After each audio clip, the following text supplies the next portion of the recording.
Bonjour à tous, dans cette vidéo nous allons traiter la gestion des encaissements à crédit. Alors, nous sommes le 22 décembre dans l'entreprise Zebulon, nous traitons le dossier encaissement. Évidemment dans les encaissements, ça comprend bien sûr les encaissements comptants et les encaissements différés à crédit. Donc on a des clients en compte, c'est les clients en compte, c'est les clients pour lesquels on a créé un compte 411 dans la compta de l'entreprise, qui règle à crédit, donc avec un délai de paiement, et qui dispose donc de 30 jours fin de mois pour régler leurs factures. Et on vous dit que certains payent par lettre de change. Mission 1. Madame Billard vous remet une lettre de change établie en octobre, donc document 1, elle est ici. Afin de tester vos connaissances, elle vous demande de répondre aux questions suivantes. Donc le nom, alors, sur une lettre de change, on a la lettre de change, c'est indiqué dessus. Attention, parce qu'on verra plus tard que le billet à ordre, c'est strictement la même présentation. La seule différence, c'est que au lieu d'avoir lettre de change ici, vous avez billet à ordre. Donc la lettre de change, comme vu dans les fiches ressources, allez voir une vidéo précédente, je la remettrai en lien d'ailleurs à la fin sur celle-ci. Vous avez le tireur, donc celui qui rédige la lettre de change, c'est le fournisseur qui demande au client de payer. Zebulon, le fournisseur, c'est nous dans ce dossier-là, qui demande donc à son client appelé le tiret de payer. Donc ici, les 10 doigts.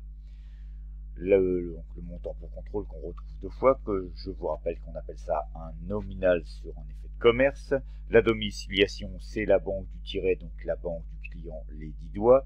Le RIB du tiret, évidemment, je vous rappelle que la lettre de change, on va la donner à notre banque pour qu'elle fasse payer cette lettre de change-là auprès de la banque du tiret. Donc il faut donc les coordonnées bancaires du tiret, du client, valeur en marchandises ou en travaux, ici valeur en marchandises, et le numéro de la lettre de change 123.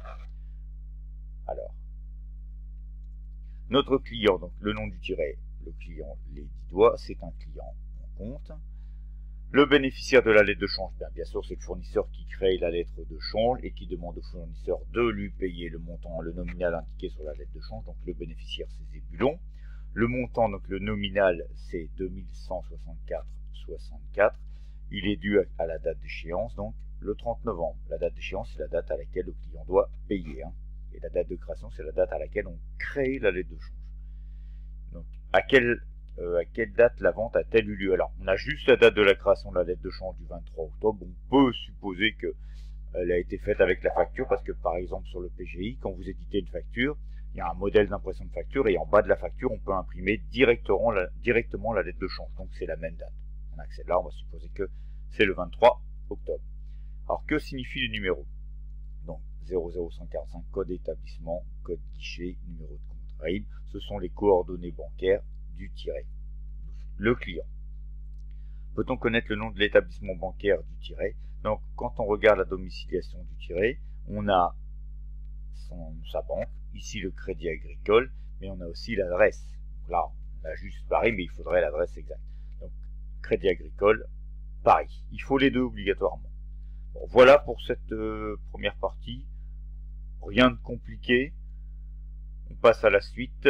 À partir de la facture V5948, donc document 2 du RIB, document 3, créer les faits. Alors attention, ici il y a une erreur puisqu'ils ont mis deux fois 125 et le 125 d'après a été créé avant celui-là. Donc dans la logique, celui-là c'est 126 sur le client Merlin, document 4. Donc la facture V125848, la voici, document 2. Le RIB du tiret, document 3, il est ici, et donc créer l'effet numéro 126, document 4, il est là. Donc puisque c'est le fournisseur qui crée la lettre de change, le fournisseur c'est nous. Donc ici, Zebulon. Zebulon, c'est nous. Alors on a évidemment notre adresse sur la facture, ou sinon on a dans la page 63 et suivante dans la présentation de l'entreprise. Enfin on l'a ici, donc on la reprend ici. On est toujours à Moiran, Moiran montagne exactement. Donc on nous dit dans le début de l'exercice qu'on est le 22 décembre. Le montant, le nominal de l'effet 6716,64, reporté ici et ici pour contrôle. Et la date d'échéance, on vous dit que c'est 30 jours fin de mois. Donc 22 décembre plus 30 jours, 22 janvier, je vais à la fin du mois de janvier. Ça fait donc 30 janvier N+1. La banque du client, on l'a ici. Crédit niçois ici, à Reims. Voilà, à Reims ici. On n'a pas plus d'informations que ça, donc on va juste mettre Reims. Donc le client, le tiret, entreprise Merlin, 3 rue Henri Huet à Reims, ici. Les RIB du tiret, on a l'information ici, le code banque, le code guichet, le numéro de compte et la clé qu'on reporte dans les cases correspondantes. Valeur, puzzle mouton, balance, cheval à balance, c'est de la marchandise évidemment, et donc le numéro de l'effet, 126. J'espère que ça va. Alors attention, si vous inversez tireur et tiré, ça va pas du tout. C'est le tireur, le fournisseur qui rédige la lettre de change. Donc on a donc le tireur en haut à gauche, le fournisseur en haut à gauche, sinon c'est faux. Et signature du tireur, donc c'est, on vous dit Madame Mière qui vérifiera évidemment votre lettre de change et la signera pour le tireur. Bon, je pense que ça va sur ça. Surtout, j'insiste, ne confondez pas tireur et tiré. Et c'est la banque du client, la domiciliation du client qu'on veut. Voilà pour la mission 1. N'hésitez pas à mettre pause, à revenir dessus, à poser des questions. On passe à la mission 2. Dans la mission 2, on est dans le dossier encaissement et on a un document qui ressemble évidemment beaucoup à la lettre de change, c'est le document 6. Donc vous êtes bien d'accord qu'il ressemble énormément à la lettre de change, puisque la seule différence notable, c'est qu'au lieu d'avoir lettre de change écrit ici, vous avez billet à ordre. Donc le billet à ordre est rédigé par le client, qu'on appelle le souscripteur, à l'ordre du bénéficiaire, qui va donc être son fournisseur. Donc, quel est l'intitulé de ce document? Donc, on a ici billet à ordre. BO en abrégé, lettre de change c'est LC. Le nom du bénéficiaire, donc le fournisseur, c'est nous. Zébulon, c'est le client qui s'engage à nous payer. Pour faire un petit parallèle avec une autre vidéo, ça devient une créance privilégiée, puisqu'elle est matérialisée soit par une lettre de change, soit par un billet à ordre. On peut prouver que le client s'est engagé. Donc le nom du client, on l'a ici. Donc le client sur un billet à ordre, on l'appelle le souscripteur. C'est notre client l'éloustique qui rédige le document. Donc le billet à ordre est rédigé par le client, dénommé le souscripteur. Donc différence entre la lettre de change et le billet à ordre, principale différence, c'est que la lettre de change est rédigée par le fournisseur qui demande au client à s'engager à payer. Si le client accepte, d'ailleurs je rappelle qu'il accepte la lettre de change, il la date, il la signe à sa date d'acceptation, le billet à ordre est rédigé par le client, le souscripteur. Voilà la grosse différence. Le schéma de circulation. Donc d'abord, en premier, évidemment, on a le fournisseur qui envoie la facture au client.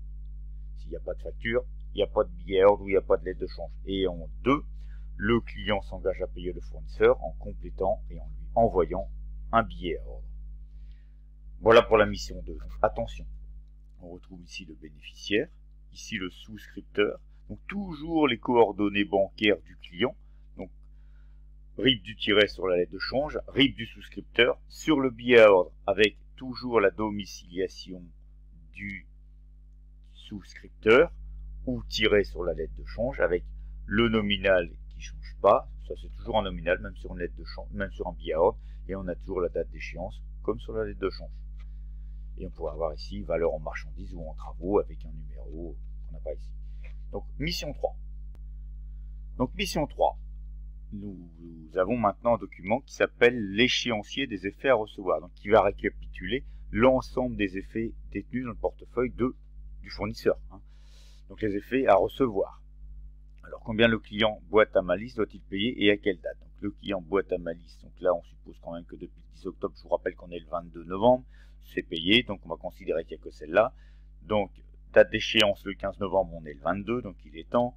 On aurait peut-être dû se la faire encaisser avant. Donc il nous doit 3053,06 qu'on aurait dû encaisser le 15 novembre. Donc il nous doit 3053,06 à l'échéance du 15 novembre. Quelle est la date d'échéance de l'effet? Numéro 123. Donc l'effet numéro 123, il est là. Sa date d'échéance, c'est le 30 novembre. On est le 22, donc lui, on n'est pas en retard. Expliquer les colonnes encaissement et escompte. Alors ça, pareil, j'en reparle dans l'autre vidéo. Encaissement. Donc les effets seront encaissés à la date d'échéance. Si je ne fais rien avant la date d'échéance, par exemple l'effet 123, je l'encaisserai le 30 novembre, à la date d'échéance prévue. Escompte, j'ai un problème de trésorerie. Voilà, et le problème c'est que je n'ai pas d'effet à me faire encaisser rapidement. Eh bien je vais négocier auprès de ma banque un effet ou plusieurs effets que je détiens dans mon portefeuille, c'est-à-dire que je vais le vendre à ma banque. Et en échange, la banque prélèvera évidemment un intérêt. cet effet-là, je ne le garde pas jusqu'à l'échéance, je le vends avant à ma banque. Alors qu'à l'encaissement, je le garde jusqu'à la date d'échéance et je me fais payer normalement à la date d'échéance. Alors maintenant, on va mettre à jour l'échéancier des effets à recevoir. Donc, si vous regardez le document 8, je crois, voilà, le document 8, page 119. Donc, il y a une lettre de chance sur notre client au royaume des jouets, donc tiré royaume des jouets, qui ne figure pas dans l'échéancier. Donc, date d'échéance 31 janvier, c'est une lettre de change, elle a le numéro 125, vous voyez, celle-là, elle a été créée le 15 décembre, alors que celle qu'on vous demande de créer dans le document 4, on est le 22 décembre. C'est pour ça que je vous ai dit de changer au début. Donc le 15 au royaume des jouets, donc montant nominal 3273,18, la banque du tiret CM Dijon, et on l'a créée, celle-là, le 15 décembre. Ensuite, le 30 janvier, donc là, c'est la lettre de change document 4. Donc ici, on vous dit date d'échéance 30 janvier N+1, c'est une lettre de change. Attention, là, elle a le numéro 126, c'est pas 125. Le tiret, c'est Merlin. Le nominal, 6716,64. La domiciliation du tiret, donc sa banque, c'est N, Crédit Niçois de Reims. Et on a créé cette lettre de change-là le 22 décembre. Donc, on attend. Voilà. Donc, attention à ça, ne pas recopier deux fois des effets qui figureraient déjà, ne pas en oublier, évidemment. Donc, dans la mission 4, on arrive à la date d'échéance d'encaissement des effets. Donc, il va donc falloir faire ce qu'on appelle une remise à l'encaissement des effets. Et pour ça, on va compléter un bordereau de remise à l'encaissement d'effets de commerce. Donc, dans le document 9, il est ici. Donc, c'est nous qui allons donner à notre banque un bordereau de remise à l'encaissement où on va lui transférer via le logiciel de compta. Alors, question 1, qui remplit ce document? Évidemment, c'est le bénéficiaire des effets, celui qui a les effets dans son portefeuille, les effets à recevoir. C'est donc nous, Zébulon. Donc on remplit ce bordereau de remise à l'encaissement et on le transmet à notre banque. Et concerné, donc, il n'y en a qu'un, le BO 124 du client Les Loustiques. Alors comment je sais que c'est le BO 124? C'est que tout simplement Les Loustiques à 2413, quand vous regardez l'échéancier des effets à recevoir document 7, il n'y en a qu'un. C'est forcément celui-là.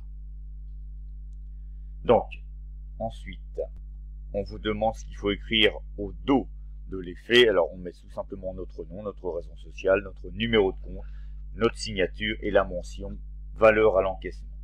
Voilà. Complétez le bordereau document 10 pour l'effet numéro 125. Donc, nom et adresse du déposant, c'est nous, Zébulon avec notre adresse. La date, je l'ai oublié, le 22 décembre, N. Donc, le tiret au royaume des jouets. Lieu de paiement Crédit Mutuel Dijon. La date d'échéance 31 janvier et le montant 3273,18.